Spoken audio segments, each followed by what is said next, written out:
kayang ubusin yun. Lalo pag yung panahon ng pasukan. Tandami ng tao na Negosyong siomai rice, mga kanegosyo.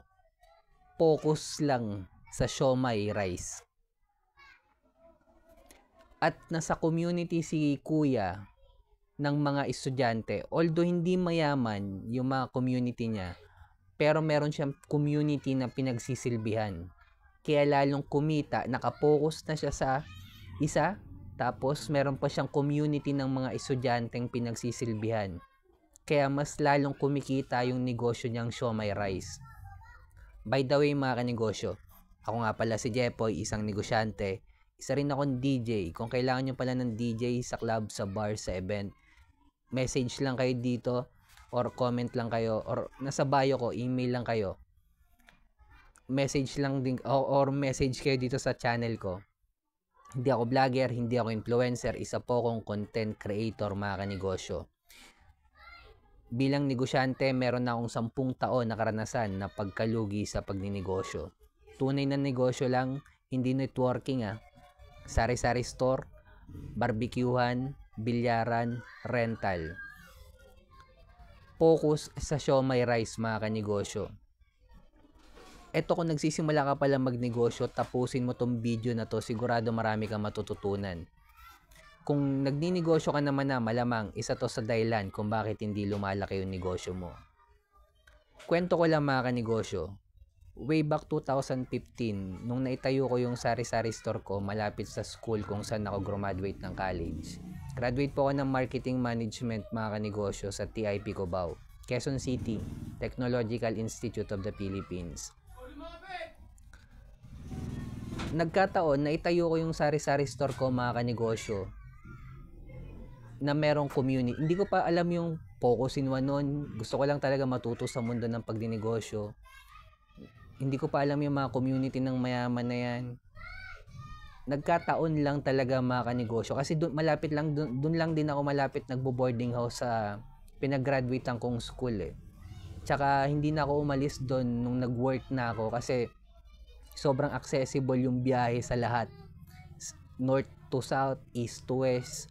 Andun ako sa gitna Kaya nung naisipan kong mag-resign para magnegosyo ng sari-sari store, hindi masama ang pagtatrabaho, mga kanegosyo Ako gusto ko talaga yung pagninegosyo.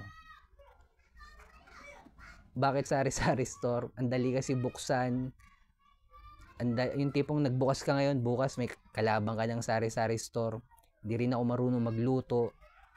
Ang nangyari sa tindahan ko, mga kanegosyo, naging tambayan siya ng college student. At yung college student na yon, sila yung community pinagsisilbihan ko. At pang-anim akong sari-sari store na nakapaligid sa TIP nung araw na yon, mga time na yon. Sa aming anim, lagi akong mahal magbenta. Lagi ako ng 5 piso, mahal ako ng 2 ng piso. Alam ko rin yung mga price kasi ng mga kalaban ko, mga kanegosyo Pero sa akin pa rin sila bumibili kasi malupit yung serbisyo ko.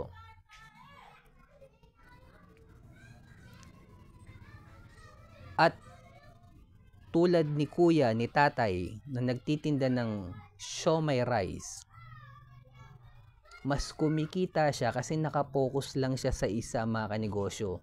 Pag sinabing focus in one, wala kang tindang shawarma, wala kang pizzang idadagdag, wala kang hamburger or french fries na idadagdag. Focus lang siya sa siomai rice. At maraming advantage kapag nakapokus ka lang sa isa. Una, yung marketing mo, yung mga tarpaulin mo, puro tungkol lang sa siomai rice. Hindi siya sabog kung ano-ano tinitinda mo. Puro siomai rice lang yung nakalagay sa tarpaulin mo, sa pang-marketing material mo. Yung post mo sa social media, puro tungkol lang sa siomai. Hindi ka hirap i-identify ng mga customer mo kung ano yung tinitinda mo. Siomai lang. At hindi ka mahihirapan i-monitor yung inventory mo. Kasi siomai, nakapokus ka lang sa siomai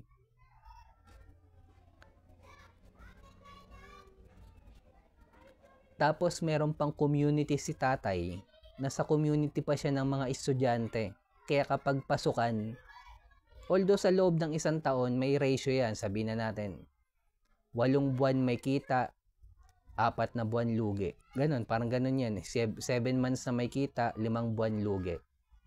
So sa mga araw na kumikita si kuya, pag walang pasok, lugi din naman yan eh. Pero yung kinita niya nung may pasukan, siyempre kailangan niyan ipunin yun para sa panahon ng tagtuyot. Para makaabot siya uli sa susunod na pasukan. Dahil halimbawa, bakasyon, walang kita. So, ang gagamitin mong pera nun, yung kinita mo nung may pasok pa.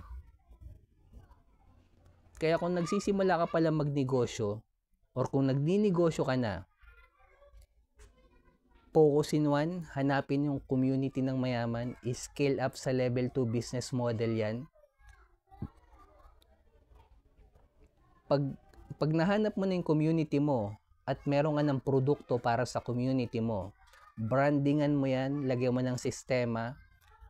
Pangatlo, applyan mo yan ng franchising business model, distribution business model, manpower, software, licensing.